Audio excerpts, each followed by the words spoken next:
जय श्री हरि भक्तों। चैत्र मास की पावन संकष्टी चतुर्थी की आप सभी को हार्दिक शुभकामनाएं।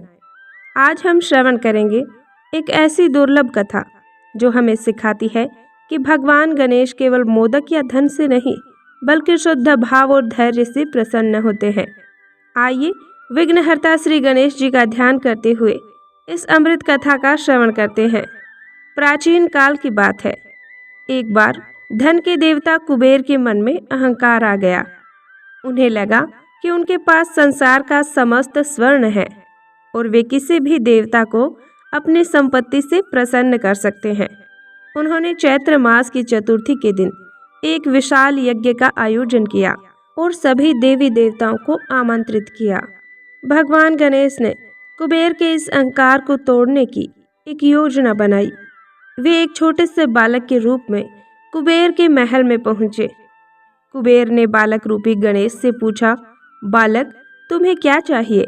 मेरे पास स्वर्ण की कमी नहीं है। गणेश जी बोले, हे धनपति, मुझे स्वर्ण नहीं चाहिए। मैं चैत्र मास का व्रत कर रहा हूँ। मुझे बस पूजा के लिए स्वर्ण जैसी चमक वाली दूर्वा चाहिए जो अहंकार से मुक्त हाथों से तोड़ी गई हो। कुबेर हंसे और अपने सेवकों को सोने की दूर्वा बनाने का आदेश दिया। लेकिन जैसे ही वे सोने की दूर्वा गणेश जी को देते, वो मिट्टी में बदल जाती। कुबेर ने लाखों यत्न किए, रत्न जड़ित घास बनवाई, पर बालक गणेश के हाथ लगते ही वो साधारण घास बन जाती। गणेश जी ने कहा, कुबेर, तुम्हारी संपत्ति मेरी पूजा के योग्य नहीं है। चलो इस नगर के सबसे निर्धन क्षेत्र में चलते हैं। वहां पर एक बुढ़िया रहती थी जो चैत्र संकष्टी का कठिन व्रत कर रही थी। उसके पास न सोना था न महल था। उसने केवल मिट्टी के पात्र में जल रखा था और बाहर से 2 सूखी दूर्वा लेकर आई थी। जैसे ही बुढ़िया ने वह दूर्वा गणेश जी को अर्पित की, वह साधारण घास साक्षात स्वर्ण की तरह चमकने लगी और पूरे नगर में अलौकिक सुगंध फैल गई। उसी समय जब यमराज के दूत उस बुढ़िया के प्राण लेने आते हैं, लेकिन गणेश जी ने अपना हाथ उठाकर उन दूतों को रोक दिया।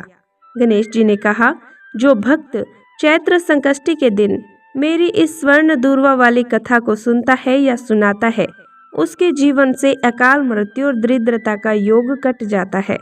कुबेर का अहंकार टूट गया और उन्होंने बुढ़िया के चरणों में गिरकर क्षमा मांगी। गणेश जी अपने असली रूप में प्रकट हुए और सबको सुख समृद्धि का वरदान दिया। भक्तों, ये कथा हमें बताती है कि चैत्र संकष्टी पर भगवान को अर्पण की गई एक छोटी सी दूर्वा भी यदि वो प्रेम से दी गई है तो स्वर्ण से भी अधिक मूल्यवान है। आज के व्रत में आप गणेश जी को दूर्वा अवश्य चढ़ाएं। जो इस कथा को पूरा सुनता है उसके अटके हुए काम पूरे होते हैं और घर में बरकत आती है। हे गणेश जी महाराज, जिस प्रकार आपने बुढ़िया माई का मान रखा वैसे सभी का करना। कहानी अधूरी हो तो पूरी करना, पूरी हो तो मान करना। जय श्री गणेश।